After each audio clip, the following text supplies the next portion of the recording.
DD colleges Sindh जे retired थियण ते सखर जे education खाते जे अमलदारनि योम निजात मल्हायो।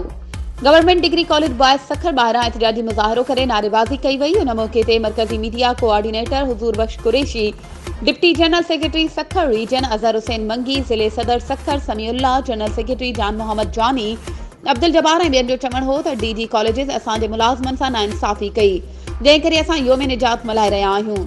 जेसीं ताईं ही डीजी रहियो, मुलाज़िमनि जो को बि कमु न थियो। लाॻापियल धुरियुनि सां मुलाक़ात कई आहे। जेकॾहिं असांजा मुतालबा तस्लीम न कया विया त कराची में डीजी कॉलेजिस कराची ॿाहिरां एहतजाज कंदासीं ऐं हक़नि जे हासिलात ताईं पुरअमन जिदोजहद जारी रहंदी। वधीक ख़बरूं ऐं अपडेट्स जे लाइ असांजे चैनल खे सब्सक्राइब कयो ऐं हा, बेल आइकन खे प्रेस करणु न विसारिजो त जीअं असांजी हर नई अचण वारी वीडियो तव्हां ताईं पहुची सघे।